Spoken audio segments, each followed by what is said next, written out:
Udaipur is known as a city of lakes.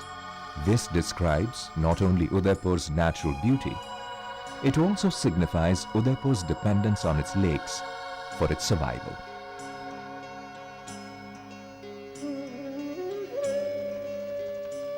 On the outskirts of Udaipur city, there is an old lake called Roopsagar. Its waters recharge the wells and the hand pumps of the surrounding villages and colonies. It is thus a lifeline for thousands of people. The reverence of the local people for this lake is personified by a strange shrine on the bank of this lake that looks more like an art installation than a temple.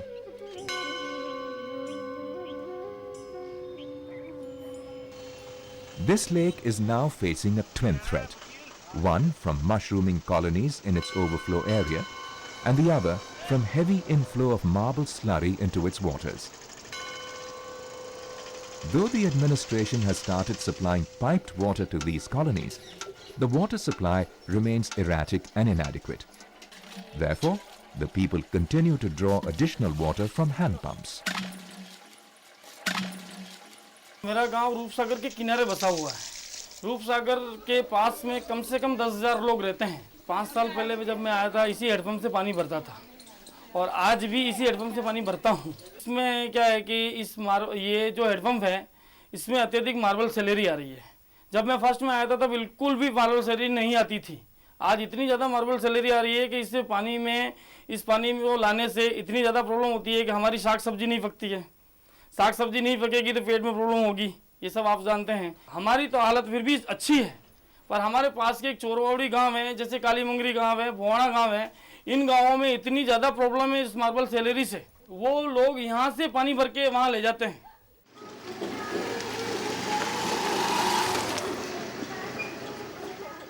The old Roopsagar village, named after Roopsagar Lake, is facing a similar problem. Sukher की तरफ ये marble की फैक्ट्रियाँ लगने से जो वो slurry बन के आती है जिससे पानी दूषित हो गया। पहले तो ठीक था ये पानी, वो स्लेरी आने से जिससे पानी खराब हो गया, उसकी वजह से न तो ये दूध फट जाता है और न तो दालें वगैरह घुलती है, सब्जी वगैरह भी मिक्स नहीं होती है और सब्जी अलग रह जाती है और पानी अलग रह जाता है। कपड़े धोने में भी साबुन फट जाता है, जो साबुन सही होता है वो तो लग जाता है और जो कोई दूसरा जो इसके लायक नहीं होता है वो भी फट जाता है। आपको कैसे पता लगता है कि ये स्लरी है? ये जब हम पानी भरते तो उसके नीचे परत जम जाती है और 2-4 दिन जब भरा रहता है तो उस जो बर्तन होता है उसके नीचे जम जाती है, उससे पता चल जाता है कि ये कुछ आ रहा है पानी में। But what is this marble slurry? How is this generated and how does it travel to water bodies? Marble slurry is a waste byproduct of the marble industry. After the marble is mined, it comes to marble processing plants in the form of large stone blocks.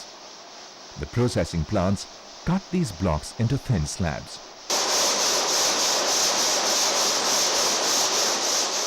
The marble processing plants, known as gang saws, are located close to the cities which are the main consumption and marketing centers of marble. Each gang saw usually has about 80 to 100 diamond-tipped blades.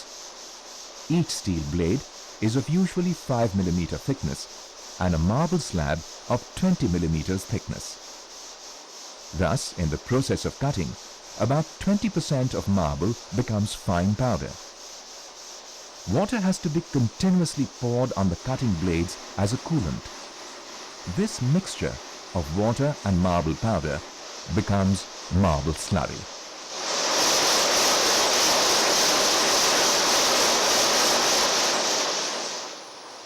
The coolant water is usually drawn from public sources. The marble processors do try to recycle the water by passing it through a series of tanks. But no effort is made to squeeze out all the water, resulting in considerable water wastage and pollution.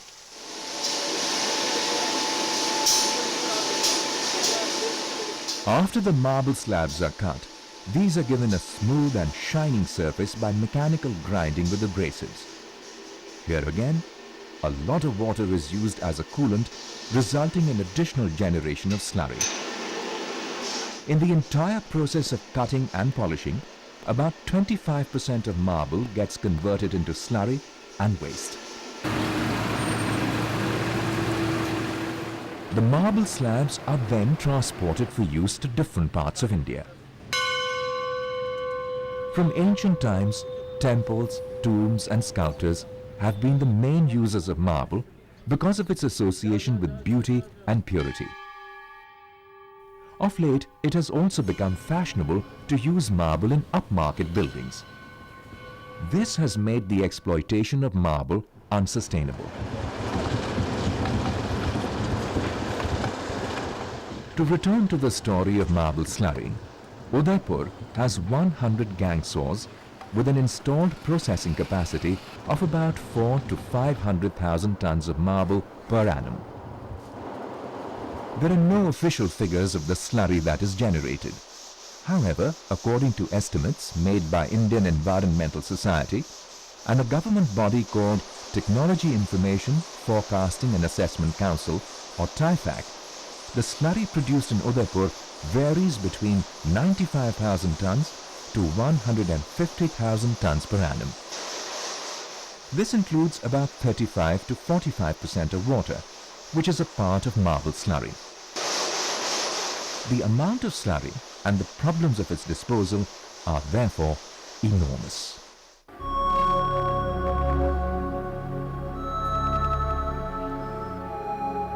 For years, the marble processors have been disposing of this waste in nearby pits, vacant spaces or common lands without bothering about its impact on the environment. Sometimes even the state government bodies like RICO have been encouraging the dumping of slurry in places like Amberi. क्या गैंगसो लगाने के लिए waste disposal plan दी जाती है और नहीं दी जाती तो क्यों नहीं दी जाती? नहीं दी जाती सर। अभी तक किसी ने हम लोगों को वेस्ट डिस्पोजल के लिए प्लानिंग के लिए नहीं मांगा गया। When a gangso unit is set up, no plan is asked for the disposal of the waste material. Why is it so? See, it's like this, mostly these units are small scale industries. So everybody cannot be expected to have a own dumping yard. What has been ordered by the court now is that the people should squeeze this slurry so that water gets out of it and is become lesser in volume, so that it requires lesser space for dumping. So that's one of the High Court orders that has been issued some time back. And this issue of development of eco-friendly dump yard at the community level or the industry level, industrial area level is something that's catching up. This is not the whole truth. The fact is, the Pollution Control Board of Rajasthan does not consider slurry as a pollutant. It is true that marble slurry is essentially an inert material. According to TIFAC, apart from water, it largely comprises of lime and small amounts of silica, alumina, iron oxide, magnesia, soda and potash. But TIFAC is also of the view that slurry poses serious threats to the ecosystem. Chief amongst these are, when dumped on land, it adversely affects land productivity due to decreased porosity. When dried, the fine particles of slurry become airborne and cause severe air pollution. With rains, the slurry is carried away to rivers and water bodies, affecting quality of water and aquatic life. Long-term deposition of slurry on land blocks flow regime of aquifers and seriously affects underground water. It is therefore surprising that the Pollution Control Board does not consider slurry as a pollutant. As for its impact on vegetation, this is what Dr. R.K. Garg, a botanist and an environmentalist, has to say. The slurry is a very fine powder.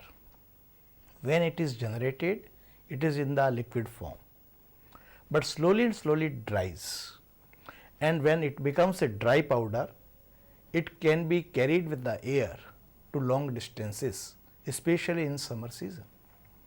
So, the slurry will be airborne and it will get deposited on the plants, their leaves, etc. And once it get deposited, it will clog the stomata of the plants. Once it clogs the stomata, three vital functions of the plants, that means the transpiration, the respiration and photosynthesis, all the three functions are affected. And this will affect the whole metabolism of the plant and kill the plant slowly and slowly. Moreover, the slurry can be carried with the plants in the animals also, because whenever the animal, grazing animals or others, they come in contact with the plants which are laden with the slurry, they intake with the grasses or the fodder the slurry also. This land in Amberi, on the outskirts of Udaipur, though full of pits, was once a grazing land for cattle and goats. Now, the vegetation, together with the water sources, has disappeared. The cattle and goats are now forced to drink water full of marble slurry. This is a perfect recipe for making a new dish that should be called marble mutton with marble slurry.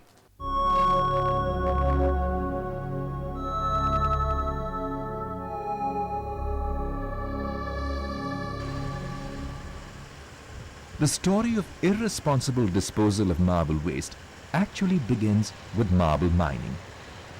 Rajasthan annually mines about 4.5 million tons of marble from 3,700 mining leases. This represents 95% of India's marble production. Here, the marble deposits are cut into large blocks with wire saws that are cooled by large quantities of water. In addition to waste in the form of small marble stones, mining generates marble slurry in the same fashion as the gang saws. Just like the gang saws, the marble mines also dump their waste indiscriminately in the forest areas, causing serious damage to vegetation and water sources. A part of this waste is washed away during the rains into rivers, streams and water bodies.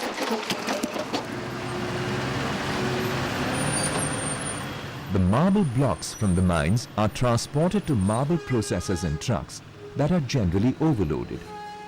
Trucks are also used for removing marble waste from the mines.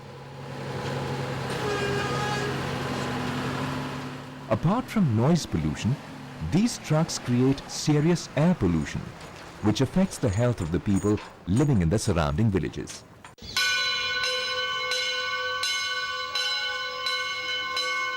The twin towns of Rajnagar and Kankroli, 65 kilometers away from Udaipur, are situated around Rajsamand Lake. These are also close to the marble mining areas. Rajsamand Lake, the second biggest artificial lake of India, is the lifeline of these towns. The residents of the towns depend on this lake for their drinking water, and the farmers in the nearby villages use its water for irrigating their fields. Like the Roopsagar Lake of Udaipur, unfortunately, the historic Rajsamand Lake is also facing a serious threat of pollution by marble slurry and marble waste. Rajsamand district has more than 60 gang saws and a few thousand small marble cutters. According to one estimate, these generate about 200,000 tons of marble slurry and waste apart from the waste generated in the mining areas.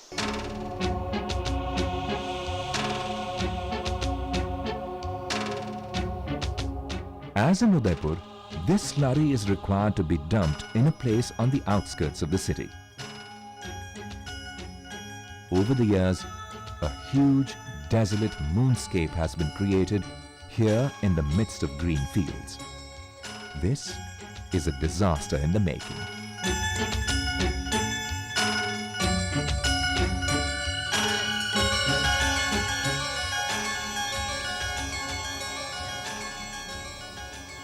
But unlike Udaipur, in Rajsamand, marble slurry is also illegally dumped in the water channels leading to the lake. Rajsamand Lake is fed by two water channels, Khari feeder coming from Banas River and the river Gomti. During the last decade, due to failure of rains, Khari feeder had become dry. The marble processors used this opportunity to dump huge amounts of marble waste in the Khari feeder bed.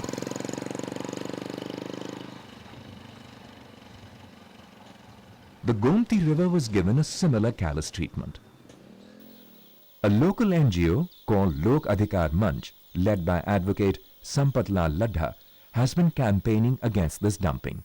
Ladda साहब, ये marble slurry की dumping से क्या आपके यहाँ कोई बहुत समस्या खड़ी हो रही है? जी, हमारा जो राजसमंद झील है उसका जो मुख्य स्रोत है गोमती नदी, उस गोमती नदी की रिवर में मार्बल स्लरी का डंपिंग अस्त व्यस्त तरीके से कर दिया गया है और उसकी वजह से जितना पानी झील में आता है वो सारा पानी पोल्यूटेड हो रहा है। गोमती नदी जो आ रही है और बामन टुकड़ा और जिसका जो इलाका है जहाँ से होकर के ये गुजर रही है उसमें मार्बल टनों लाखों टन मार्बल स्लरी डंप कर दिया गया। जब हम वहाँ पर मौके पर गए और हमने वहाँ पर देखा तो इसका शिकायत किया प्रशासन को, और जब वो शिकायत के बावजूद भी वो जब नहीं हटी तो इस साल जो मानसून में बरसात हुई, अभी इस बरसात में जो पानी आया और गोमती नदी 12 साल के पश्चात जो गतिशील हुई और पहली बार जो राजसमंद झील में इस लेक में आकर के मिली है, तो उस जो लाखों टन स्लरी जो रिवर में डाला हुआ था, जो अस्त व्यस्त रूप से पड़ा हुआ था, वो सारा बह करके इस राजसमंद झील में समा गया। इस समस्या को आपने एडमिनिस्ट्रेशन, कलेक्टर इत्यादि के साथ भी उठाया होगा, तो उनका क्या दृष्टिकोण है? प्रशासन और शासन इस समस्या के प्रति गंभीर नहीं है। इसका एग्जाम्पल मैं आपको देना चाहूँगा। हमने इसी साल अप्रैल महीने में प्रशासन के समक्ष ये रखा था कि गोमती रिवर में जो स्लरी पड़ी हुई है, लाखों टन स्लरी है, उसको आप हटवाओ, और हमने इसके लिए लिखित में जाकर के दिया। अखबार में जब इस प्रकार की न्यूज़ आई कि जिस स्थान से स्लरी हटाई गई थी थोड़ी बहुत, उसी स्थान पर वापस डंपिंग कर दी गई है, तो हमने वापस प्रशासन को जाकर बोला कि थोड़ा बहुत जो आपने हटाया है उसी स्थान पर वापस डंप कर दिया गया है, तो ये इस प्रकार कब तक चलता रहेगा और यही स्लरी बरसात के साथ बह करके और राजसमंद झील में समा जाएगी। लेकिन उन्होंने कुछ नहीं किया। The collection of slurry in the lake has also reduced its water holding capacity. During our shooting, a confrontation was taking place for sharing the limited lake waters between the residents of the twin towns on one hand and the farmers on the other hand. The Rajsamand collector was busy sorting out this mess that has been created by marble processors' action and the administration's inaction. Despite several personal contacts, the collector could not give us an interview.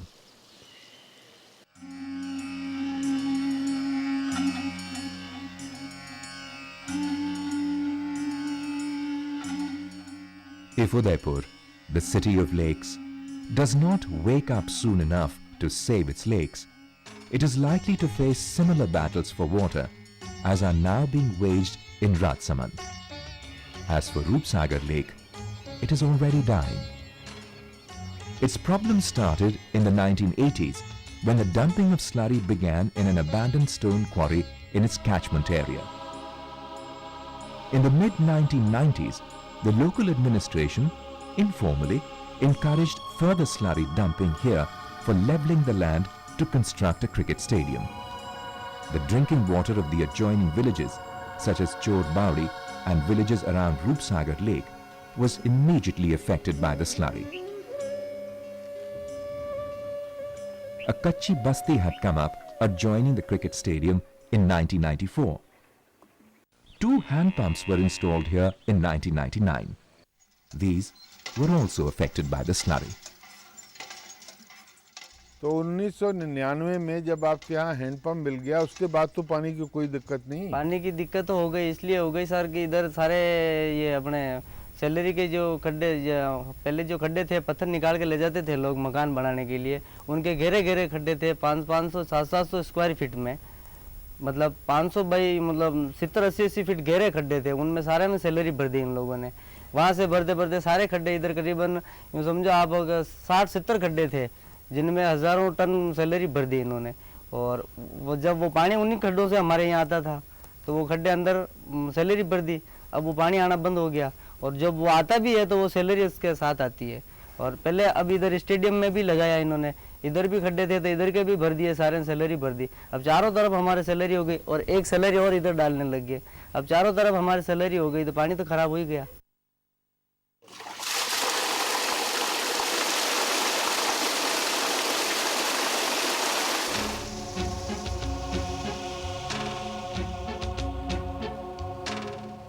No lessons were learnt by the administration from the impact of slurry dumping around the cricket stadium site on the water flow regime. Instead, in January 2006, it informally permitted slurry dumping on 18 hectares of land in this Kali Magri area. This also forms a part of the catchment area for Roopsagar Lake. In October 2006, this land was formally allotted to the marble processors of Udaipur for slurry dumping by Udaipur Improvement Trust or UIT. इस जगह को allot करने से पहले क्या कोई environment impact study की गई थी? वह तो मैं नहीं कह सकता, क्योंकि ये मेरे से पूर्व जो अध्यक्ष थे और जो कलेक्टर थे, उन्होंने ज़मीन को अलॉट किया था। Was any kind of environment impact study carried out before the allotment of this site? I don't think so. क्या आप इस बात से संतुष्ट है कि स्लरी डालने के लिए ये सही जगह है और इससे पानी के रिसाव में जैसे रूपसागर लेक है इस पे कोई असर नहीं पड़ेगा? इस पे कोई असर नहीं पड़ेगा, मैं इससे संतुष्ट हूँ। और असर पड़ेगा ना तो हम उसका उपाय ढूंढ करके निकाल देंगे, लेकिन हम इन पर असर नहीं आने देंगे। और जो लोग यह कहते हैं ना इससे पर्यावरण बिगड़ जाएगा या इससे पानी प्रदूषित होगा या वह जो पानी बह कर के आएगा उसमें सैलरी आ जाएगी, ये सब एक्सपेरिमेंट हमने इस बरसात में करके देख लिया है। जिन लोगों का ये भय था कि वह पानी वहाँ के तालाब में चला जाएगा, वहाँ के तालाब में चला जाएगा, कहीं भी बह करके वह नहीं गया। अगर इसकी वजह से कोई नुकसान होता है, किसी भी तरह की कोई बात होती है, तो यूआईटी उसकी रिस्पॉन्सिबिलिटी लेती है। In the absence of an environment impact study, the rationale of UIT's decision remains mysterious. The groundwater experts also do not share UIT's view. Mr. Mathur, you have been the director of Central Groundwater Board. What is likely to be the impact of slurry dumping on water regime? It will certainly affect groundwater, because with rainfall some part of slurry may percolate into the ground depending on the permeability of the rock and the intensity of the rainfall. So the speed at which the water will be polluted cannot be predicted, but certainly it will have its effect on the groundwater of the downstream site. From this graphic, it is obvious that the rainwater that falls on the Kali Magri and surrounding area is bound to flow to Roopsagar Lake, both at the surface level and the underground level. Slurry has very fine particles. These do not dissolve in water, but can be easily carried to drinking water sources. Slurry in the water directly affects the health of the people and cattle. During the shooting, we came across several children and their parents who complained of stomach problems. Dr. Tej Razdan, who is a practicing surgeon and a physician in Udaipur, and also an environmentalist, is of the view that ingestion of slurry with water or through breathing can have serious repercussions on human health, particularly of children. इसके particle 50 to 400 microns तक के हैं, and lungs में जाने के बाद में ये न्यूमोकोनियोसिस है, even silicosis also it will do, क्योंकि इसके अंदर सिलिका कंटेंट भी बहुत ज़्यादा है, तो वो सारे होंगे। लंग डिजीज़ तो लंग के इन्फेक्शन, लंग का तो इसमें बहुत ज़्यादा रोल है। यहाँ के लोगों के अंदर बहुत ज़्यादा खांसी, बहुत ज़्यादा, इवन लंग के अंदर जो है लंग की जो कैपेसिटी को और लंग की फंक्शनिंग को बहुत ज़्यादा इफेक्ट करती हैं। लीवर से मैं इसको कोरिलेट नहीं कर सकता, लेकिन पेट की बीमारी के अंदर कि हाँ इतनी फाइन डस्ट अगर कॉन्स्टेंटली एब्डोमेन में जाती है, तो सबसे बड़ा फिल्टर तो पहले हमारी गट वॉल होती है। गट वॉल के यहाँ से पानी फिल्टर को एंटर करता है, and this slurry it remains there, क्योंकि एक बहुत बड़ा फिल्ट्रेशन प्लांट, फिल्टर का जो है वो हमारी गट है वहाँ पर, और इससे माल एब्जॉर्प्शन तो बहुत ज़्यादा है। और जब एक बार माल एब्जॉर्प्शन हो गया बच्चों के अंदर तो उनको जीआई ट्रैक्ट की प्रॉब्लम्स और अदर प्रॉब्लम्स, क्योंकि उसके बाद उनकी रेजिस्टेंस भी कम होती जाती हैं. Whatever they don't eat it doesn't go into the body, it comes as such. उसके अंदर स्लरी का बहुत बड़ा रोल है. Considering the changing lifestyle of our times, it is unrealistic to expect that we will stop using marble. In fact, the use of marble is likely to increase. Therefore, the generation of slurry will also increase. The solution lies in finding a use for slurry rather than letting it pollute the environment, because a natural resource remains a waste only as long as it cannot be put to productive use. Luckily, several technologies for using marble slurry are already available or are on the verge of being established. The Indian Environmental Society has established the technology for making bricks and vitrified tiles from marble slurry. The Udaipur Chamber of Commerce has erected a wall with these bricks in its complex. The Central Road Research Institute, or CRRI, has constructed an experimental road near Nathdwara. In this, slurry mixed with soil has been used in the load-bearing subgrade and in embankments. According to CRRI, if this use of slurry gets widely accepted, almost the entire slurry generated can be utilized in road building.